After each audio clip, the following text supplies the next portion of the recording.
Hello, I'm Dr. Michelle Dowdy, and my second series, What Factors Lower Risk for Breast Cancer, has been designed because many of us have questions about how can we prevent breast cancer or what causes breast cancer.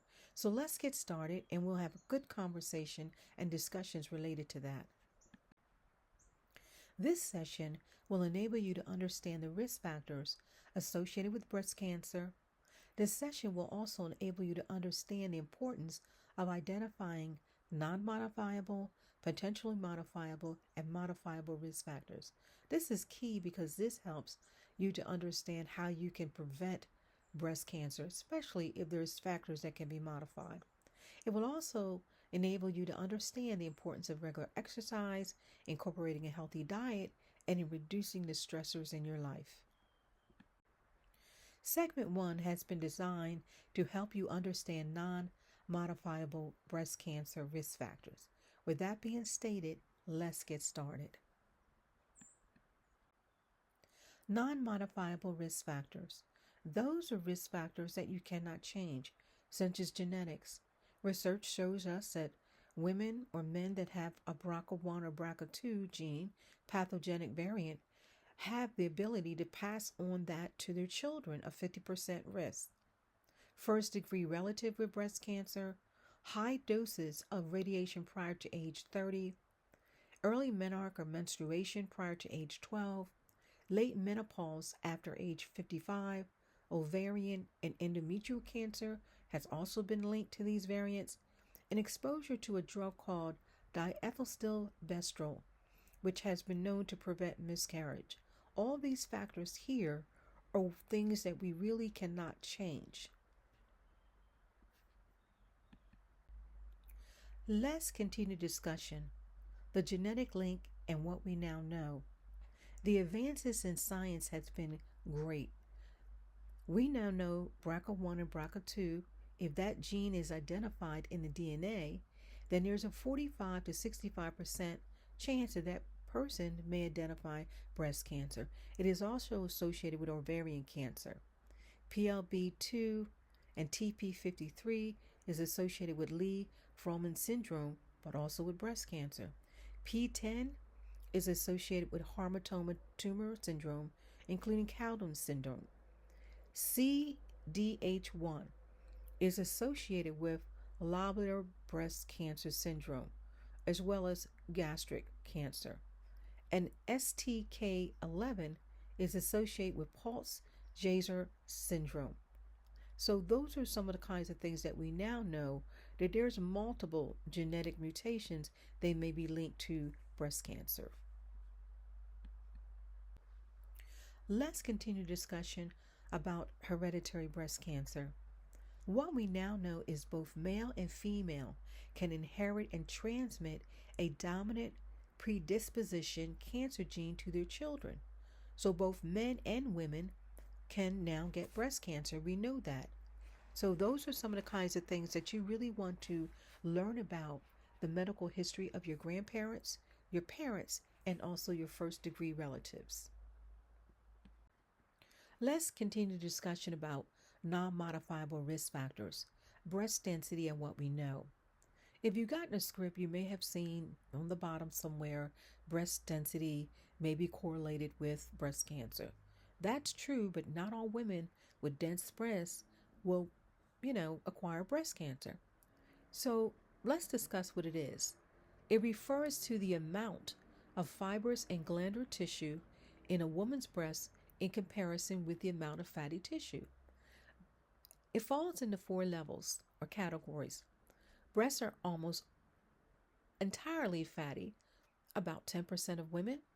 A few areas of dense tissue are scattered throughout the breast, about 40% of all women. The breasts are evenly distended throughout, about 40% of women, which is called heterogeneously dense. And then the breasts are extremely dense, about 10% of all women. The first 2 categories have lower risks, and the last 2 categories have a higher risk. 50% of women who are 40 years or older will have some type of breast density. We finished a segment on non-modifiable risk factors.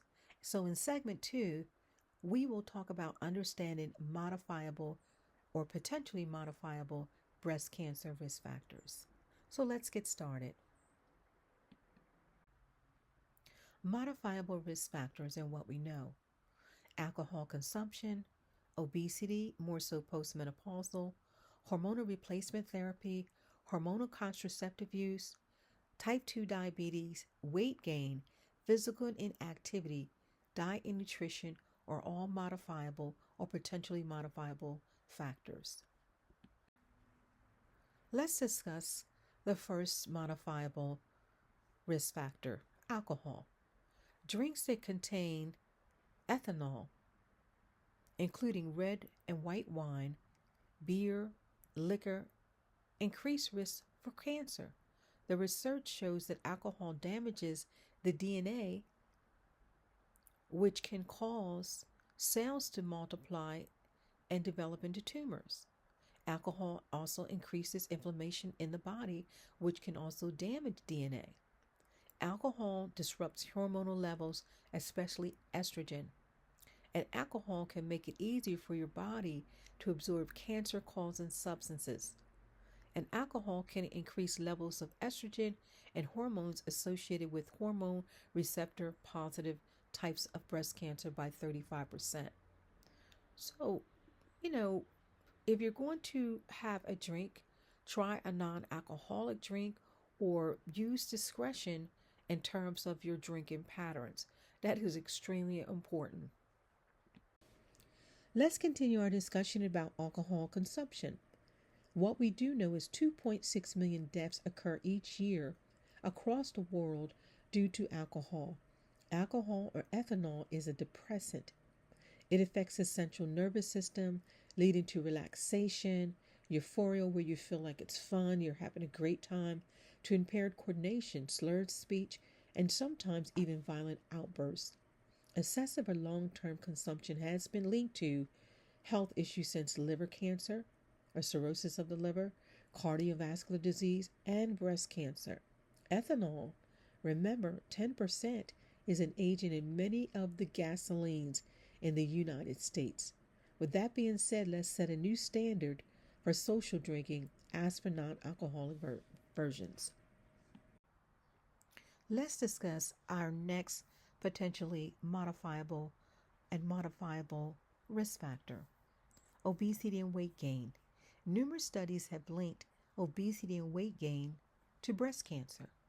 If you have a body mass index of 30 or higher, is a possibility that if you were diagnosed with breast cancer and it's not hereditary and you didn't have drink or any of these other kinds of things, it may be linked to your weight gain.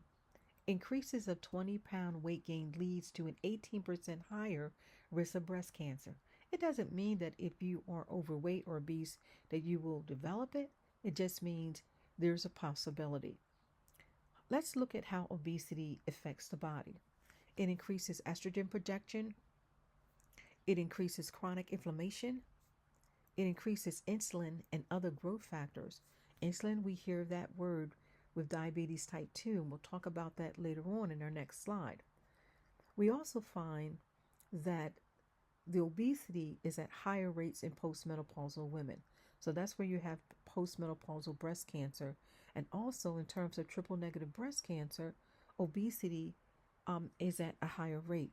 So what you want to do is put in place an action plan to look at how you can lower your weight. In the past slide, I talk a little bit about insulin.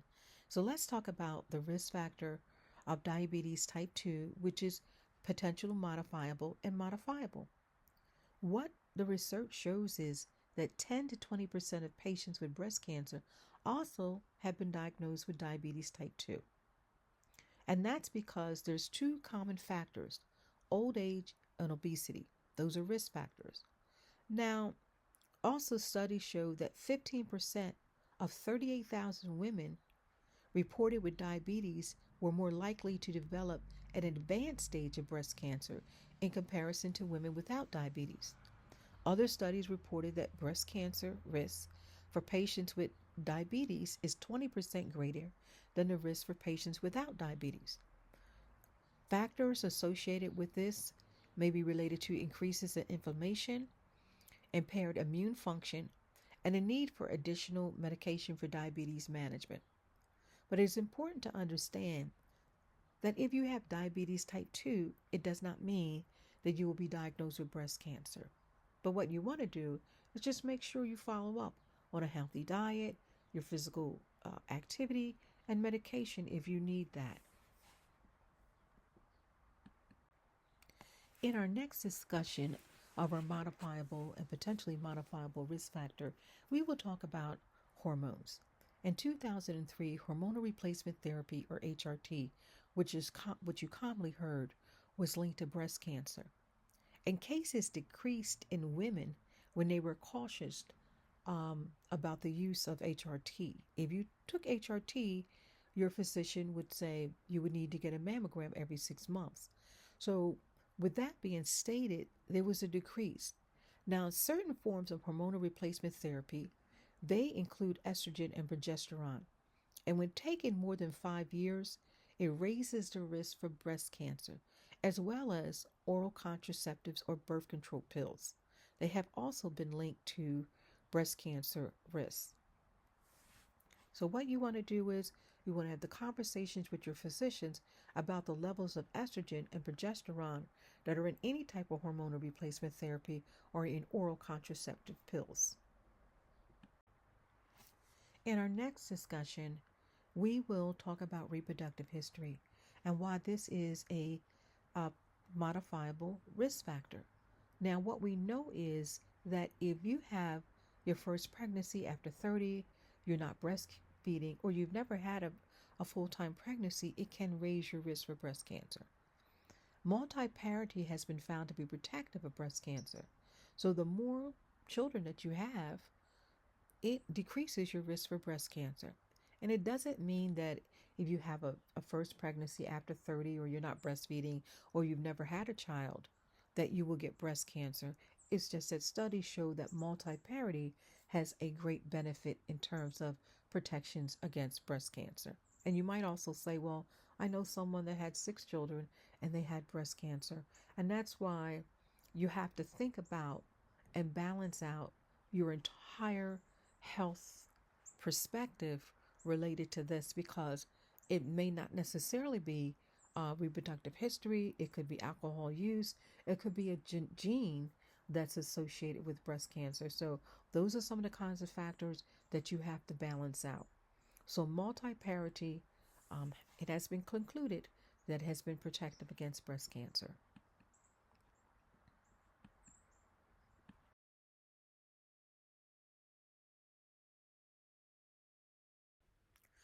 Let's have a discussion about state-specific incidents. What we do know is certain states have higher prevalence of breast cancer, such as Connecticut, the District of Columbia as well, and Hawaii. So what you want to do is you want to get a profile of your state. Now, another thing is too, some of these states, they do have pockets.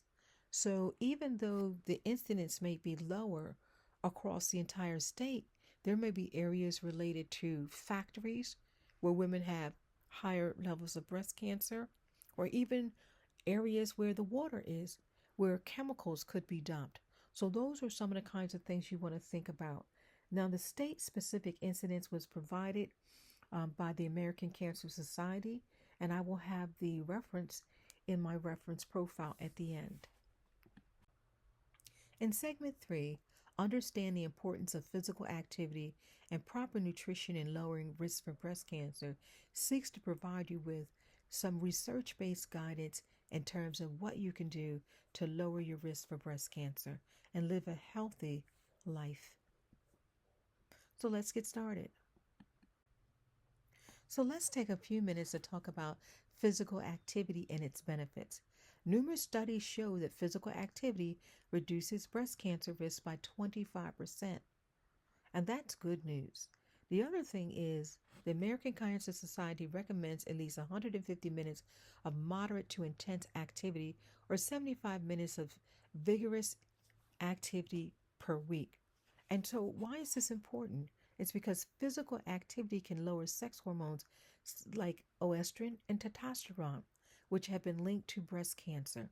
And also, physical activity lowers the insulin levels and levels of growth hormone that might encourage breast cancer to grow. It also is a great combat for weight gain and obesity. So, putting in place a physical activity regimen daily is important. Let's have a conversation about your diet and nutrition and cruciferous vegetables. You probably have some of these in your refrigerator: arugula, broccoli, cauliflower, collard greens, kale, turnips. These are some of the things we eat every day. And so, what they do is they have benefits. They protect our cells from DNA damage, they help to inactivate carcinogens or cancer causing agents. They also have antiviral and antibacterial properties. Also, they're anti inflammatory, and that's very important to reduce inflammation in the body. They induce cell death, they inhibit tumor blood vessel formation, angiogenesis, and they inhibit tumor cell migration. And that's something that is common in metastatic breast cancer. So, those are some of the kinds of things and reasons why we want to intake our vegetables daily. A study conducted by the Boston University School of Medicine in 2010, vegetable consumption associated with decreased risk of estrogen receptor negative breast cancer in African American women, found that the intake of collard greens and carrots lowered risk for breast cancer in over 50,000 African American women. Those who ingested at least 2 servings of vegetables a day had a 43% lower risk of developing estrogen receptor negative breast cancer. That's a very difficult type of breast cancer to treat, and it's very aggressive. The study also found that beside the collard greens, other vegetables like cabbage and carrots also were protective against breast cancer. Another study on the benefits of diet nutrition, called Spices for Prevention and Treatment of Cancer, found that certain spices lower breast cancer risk. They include turmeric, black cumin, ginger, garlic, saffron, black pepper, and chili pepper, which many of this you have in your kitchen cabinets. So, with that being said, we know that diet and nutrition can play a role and be protective in lowering risk for breast cancer. An additional study to provide you with evidence related to the importance of diet and nutrition is the San Francisco Bay Area Breast Cancer Research Study. And the findings were relative to fiber, beans, and grain. It stated that a high dietary intake of beans and fiber rich foods may lower risk of estrogen receptor, progesterone receptor breast cancer, which is an aggressive breast cancer subtypes. So the other thing is, this study was conducted with African American women, Hispanic women, and they found out that Hispanic women had greater quantities of bean fiber. Now, the other thing, what we do know from my first series, that Hispanic women have the lowest incidence of breast cancer, and they also have a high level of bean fiber. So, those are some kinds of things that we can put together to say that fiber, beans, and grains actually helps. The other thing that the study found out is that the bean fiber and grains was not only effective in reducing risks related to breast cancer, but colon, rectal, and esophageal cancer. That being said, there's quite a bit of evidence that diet and nutrition plays a role in lowering breast cancer risk. Whole foods and the immune system, what we do know. The immune system plays a role in whether we get healthy or whether we become sick. Now, breast tumor progression is either prevented or exacerbated by immune cells, and this research has been conducted on that. Ultra-processed foods, packaged snacks, prepared foods, and processed meats also show a slight link to breast cancer, a higher link. Soy has been controversy. However, the studies say that soy isoflavones can bind estrogen receptors in the body and block the more potent natural estrogens in the blood. Green tea has been inconclusive. However, there has been some benefits to ingesting green tea. So, with that being said, make sure you're ingesting whole foods, getting your physical activity in, and it helps you out in the long run. In conclusion, I hope you were able to get a good understanding of the factors related to non modifiable, potentially modifiable, and modifiable risk cancers associated with breast cancer. I wrote an article that was published in the Journal of Health Promotion and Practice in 2013, and it really set the stage for many things that I see that have occurred over the last decade.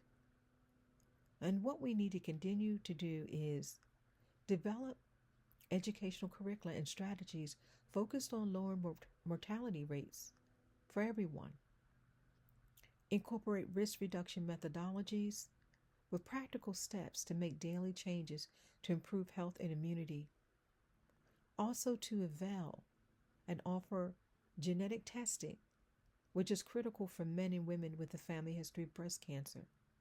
And looking at those factors that are non modifiable, potentially modifiable, and modifiable should be a key focus in medical curricula and in the 21st century. With that being stated, thank you so much and have a great day. I have recorded the resources that you could actually take a few moments and read through yourself and get the full perspective on what it is to lower risk for breast cancer and cancer. I hope that you will find these resources very interesting. So I have a resource on this page in terms of common questions about diet activity and cancer risks, breast cancer risk factors, my study, applied research intervention, vegetable consumption, spices for prevention and treatment, and diabetes as a risk factor for breast cancer. The other resources are the intake of bean and fiber in beans, also immune system effects on breast cancer, association between ultra-processed food consumption, and also links to the American Cancer Society Facts and Figures 2024-2025. Thank you. This information is for informational purposes only and is not a substitute for professional medical advice. Always consult with your healthcare provider for any health concerns or before making any decisions related to your health or treatment. Thank you.